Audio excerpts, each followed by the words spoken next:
আমার কাছে একটা অভিযোগ অলরেডি এসেছে যে তাকে চিকিৎসা শুরুতেই 4000 টাকার ডায়াগনস্টিক করতে বলা হয়েছে, যেটা নর্মালি আমাদের হওয়ার কথা না।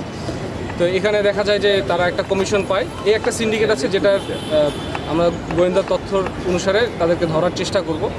এছাড়া রংপুর মেডিকেলে আমাদের যে অভিযান আজকে পরিচালনা করেছে, এখানে রোগীদের কাছ থেকে ফিডব্যাক নেওয়া, তাদের সিট থেকে বেশি আদায় করছে কিনা, স্ট্রেচার নিয়ে যাওয়ার জন্য কেউ চাঁদা আদায় করছে না, অথবা তাদের সার্ভিস সম্পর্কে সবগুলোই এখন পর্যন্ত ভালো আছে, যেহেতু আমাদের অভিযান চলমান আছে। আমরা সবাইকেই, সকল রোগীদেরও বলি বা এলাকার লোকজনকেও আপনাদের মিডিয়ার মাধ্যমে পৌঁছে দিতে চাই যে কোনো ধরনের অভিযোগ আমাদের এখানে চলমান টহল থাকে অথবা আমাদের ক্যাম্প আছে, আমাদের কাছে অভিযোগগুলো পৌঁছাতে পারলে আমরা তাদের এই অনিয়মগুলো দূর করার জন্য সর্বাত্মক চেষ্টা করে যেতে পারবো। এবং কিছু কিছু সমস্যা মেডিকেলে স্বাভাবিক হওয়াটাই স্বাভাবিক, অনেক সময় রোগীর প্রেশার বেড়ে যায়, তো কিছু কমতি বা ঘাটতি আছে কর্তব্যরত চিকিৎসকের মাধ্যমে আমি এটা জানতে পেরেছি। তো এইসব ক্ষেত্রে যে সমস্যাগুলো আছে এগুলো দ্রুত প্রশাসন, মেডিকেলের প্রশাসন চেষ্টা করবে দ্রুত অতি সত্বর সমস্যাটা সমাধান করার জন্য।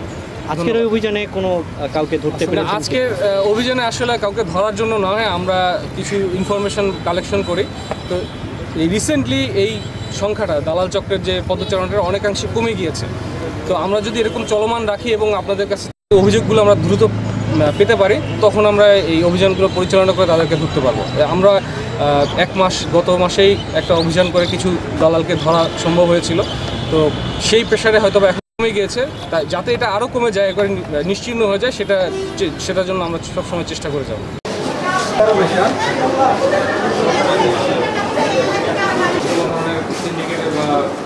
বেশি আদায় করছে এরকম আছে কিনা, এইগুলো আমরা মিডিয়ার মাধ্যমে বা ফেসবুকে দেখি। ওরা এই যতগুলো মেডিকেল আছে সবখানেই আমাদের কিছুদিন আগেও একটা অভিযান হয়েছে।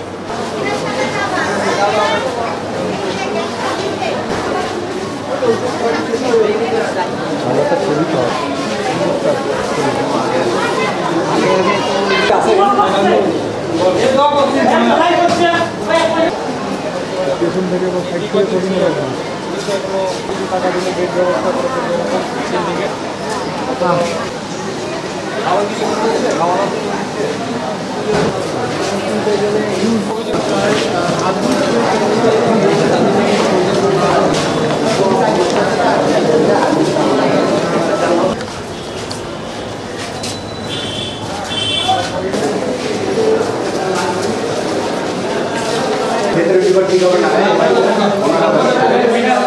আছে।